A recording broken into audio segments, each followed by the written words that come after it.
लखन जी, CWC के वरिष्ठ नेतागण, प्रदेश कांग्रेस कमेटियों के अध्यक्षगण, CLP के सारे नेता, AICC के पदाधिकारी, सभी यूथ कांग्रेस, महिला कांग्रेस, सभी फ्रंटल्स के पदाधिकारी, आप सबको इस सभा में बहुत बहुत स्वागत और मेरा नमस्कार।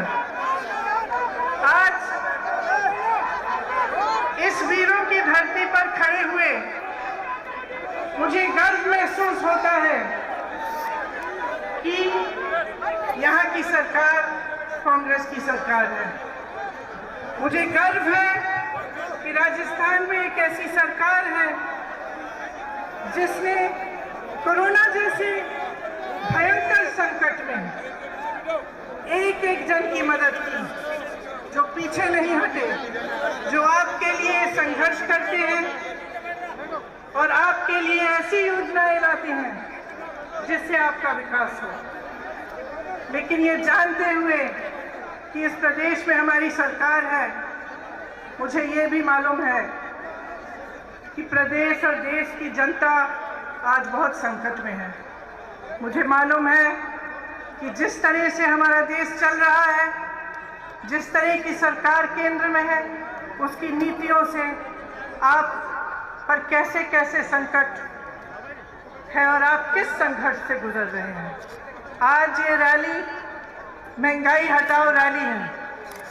आप सब इतनी बड़ी तादाद में यहाँ क्यों आए हैं? आप इसलिए आए हैं क्योंकि आपका जीना मुश्किल हो गया है। आप इसलिए आए हैं कि आज एक गैस सिलेंडर 1000 रुपए का हो गया है। आप इसलिए आए हैं कि सरसों का तेल आपको 200 रुपए में मिल रहा है। पेट्रोल और डीजल के दाम आसमान छू रहे हैं। आप इसलिए आए हैं क्योंकि आपका रोजाना का जीवन मुश्किल हो गया है और इस संघर्ष में आपकी कोई सुनवाई नहीं है। देखिए, दो तरह की सरकार होती है। एक ऐसी सरकार होती है जिसका लक्ष्य होता है सेवा, समर्पण और पब्लिक से सच्चाई की बात, और एक ऐसी सरकार होती है जिसका लक्ष्य होता है झूठ, लालच और लूट। और आज की जो केंद्र सरकार है वो यही दूसरी तरह की सरकार है। इसे अच्छी तरह से पहचानिए। जितना पैसा विज्ञापनों में खर्चा जाता है, उतना पैसा किसानों को क्यों नहीं दिया जाता? मुझे पता चला कुछ दिनों पहले कि जिस प्रदेश में मैं काम करती हूँ, उत्तर प्रदेश में, उस प्रदेश में सरकार हजारों करोड़ रुपए सिर्फ विज्ञापनों पे खर्च कर रही है। लेकिन वही सरकार किसान को खाद दिलवा नहीं पा रही है। उसी सरकार में एक गांव है जहां मैं 4 ऐसे परिवारों से मिली जिनके मुखिया खाद की लाइन में खड़े खड़े गुजर गए, क्योंकि 2-3 दिनों से खाद वितरण की लाइन में खड़े थे और उनको खाद नहीं मिला। घर नहीं गए, डर था लाइन छोड़ दूंगा तो खाद नहीं मिलेगी, वहीं पे गिर पड़े। मैं ऐसे परिवार से मिलके आई हूं जिनके पति, जिनके सदस्य कुचले गए हैं इसी सरकार के मंत्री के बेटे की जीप के पहियों के तले। मैं उनकी विधवाओं से मिली हूं, उनकी बेटियों से मिली हूं, और मैं जानती हूं उनके मुंह से उन्होंने मुझे बोला कि हमें न्याय चाहिए, लेकिन इस सरकार से हमें न्याय कभी नहीं मिल सकता, कभी नहीं मिल सकता न्याय, क्योंकि इसी सरकार का मंत्री अभी भी हमारे प्रधानमंत्री के साथ मंच पे खड़ा रहता है, जिसके बेटे ने हमारे पति को कुचला, जिसके बेटे ने हमारे बेटे को कुचला। तो जो सरकार केंद्र में है वो निश्चित है कि जनता की भलाई नहीं चाहती, आपके लिए काम नहीं कर रही है। किसके लिए काम कर रही है? स्पष्ट है, पूरी दुनिया देख रही है, पूरा देश देख रहा है कि ये सरकार सिर्फ कुछ गिने चुने उद्योगपतियों के लिए काम कर रही है। कल मैं गोवा में थी गोवा में एक अनोखी समस्या है, आप चौंक जाएंगे सुनकर, कि एक उद्योगपति के लिए ऐसी सुविधाएं बनाई जा रही हैं जो गोवा की जनता को चाहिए ही नहीं। वहां गई, मुझे बताया गया बड़ी बड़ी सड़क बन रही है, किस लिए? उनके यातायात के लिए नहीं, जनता के लिए नहीं, एक उद्योगपति के कोयले को इधर से उधर ले जाने के लिए। जब किसान आंदोलन कर रहे थे, महीनों से बैठे हुए थे दिल्ली के बॉर्डर पे, तो हमारे पर्यटक प्रधानमंत्री अपने घर से निकलकर 10-20 किलोमीटर दूर जहां लाखों किसान बैठे थे वहां नहीं जा पाए। पूरा साल निकल गया, वहां नहीं जा पाए। दुनिया भर में भ्रमण किया, अमेरिका गए, चाइना गए, तमाम देशों में गए, लेकिन अपने दुखी किसानों से बात करने नहीं जा पाए। ये ऐसी सरकार है, समझ लीजिए, जहां पे प्रधानमंत्री पर्यटन में व्यस्त रहते हैं, अपने उद्योगपति मित्रों को एक दिन में हजारों करोड़ रुपए कमाते हैं, उनको कमाने में व्यस्त हैं। और वही सरकार है जिसमें आज इस देश का किसान एक दिन में मात्र 27 रुपए कमा रहा है। समझ लीजिए, आपने अपना विश्वास किस में डाला? जब आपने इनको चुना, आपकी एक आस्था थी, आपकी आशा थी कि देश तरक्की करेगा।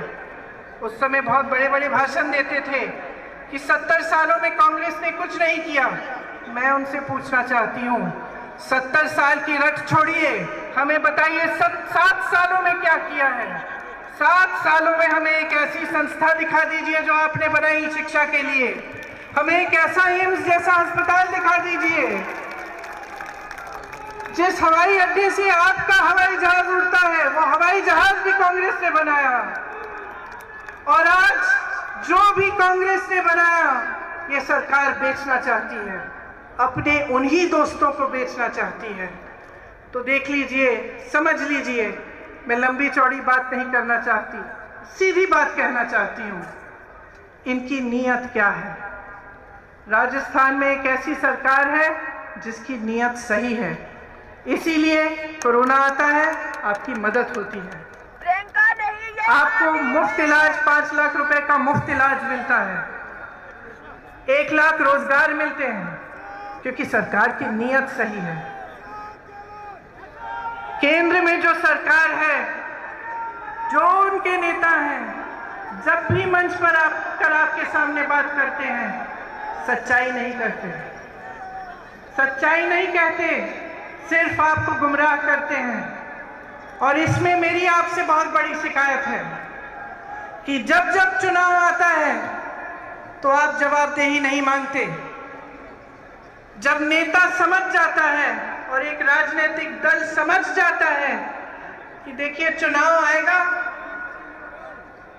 मैं ऐसी बातें करूंगा जिससे जनता गुमराह हो जाएगी, जातिवाद की बात, सांप्रदायिकता की बात, ताकि जनता मेरे से विकास के बारे में पूछेगी ही नहीं।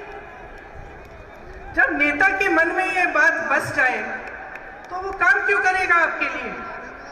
जब एक राजनीतिक दल जानता है, उसका एक एक नेता जानता है कि चुनाव के समय आपके सामने फिजूल की बातें करेंगे, आपके सामने चाइना की बातें करेंगे, किसी और देश की बातें करेंगे, कुछ ना कुछ नया निकालेंगे, लेकिन आपके विकास की बात नहीं होगी, महंगाई की बात नहीं होगी, आप कैसे अपनी जिंदगी बिता रहे हैं, किस संघर्ष से आप गुजर रहे हैं, इसकी बात नहीं होगी। जब उनके मन में ये बसा हुआ है तो वो आपके लिए कभी काम नहीं कर सकते, क्योंकि उनको मालूम है कि वे जवाबदेह नहीं है। मैं सिर्फ आपसे एक चीज मांगूंगी कि आप जागरूक बने और इस भाजपा की सरकार को जवाबदेह बनाएं। इन्होंने क्या किया है आपके लिए, पूछिए। किस वजह से इतनी महंगाई है इस देश में? जब प्रधानमंत्री जी के पास 8,000 करोड़ रुपए है अपना हवाई जहाज खरीदने के लिए, तो किसानों का बकाया क्यों नहीं देते? जब किसान को खाद की जरूरत है तो उसका दाम कम क्यों नहीं करते? उसका दाम बार बार बढ़ क्यों रहा है? जब उनके उद्योगपति मित्र फूल रहे हैं, फल रहे हैं, तो हमारा किसान क्यों रो रहा है, क्यों मर रहा है? पूछिए, ये आपकी जिम्मेदारी है। इस सरकार की एक बहुत बड़ी जिम्मेदारी है आपके प्रति। आपका विकास, आपके देश की तरक्की, आपको आगे बढ़ाना, आपके बच्चों को एक मजबूत भविष्य देना। तो आपकी जिम्मेदारी है कि वो मजबूत भविष्य आप सरकार से मांगे, उनको जवाबदेह बनाएं और खड़े हो जाएं। आज ये सभा महंगाई की बात की है। मैं आपसे कहना चाहती हूं कि जिस तरह से आप महंगाई से लड़ रहे हैं हर रोज हम उसी तरह से अपनी जी जान लगाकर आपके लिए लड़ेंगे।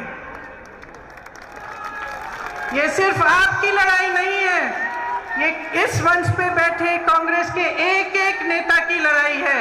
ये मेरी लड़ाई है, ये मेरे भाई राहुल गांधी की लड़ाई है, ये सोनिया जी की लड़ाई है, ये अशोक गहलोत जी की लड़ाई है, और तमाम यहाँ बैठे नेता आपके लिए लड़ेंगे। इस देश से महंगाई हटानी है और इस प्रयास में आप सबको हमारे साथ लड़ना पड़ेगा। एक बार जोर से बोलिए, महंगाई को, और जोर से बोलिए, महंगाई को। और इस प्रयास में हम बिल्कुल पीछे नहीं हटेंगे। हम आपके साथ हैं, आपकी लड़ाई हम लड़ते रहेंगे। धन्यवाद।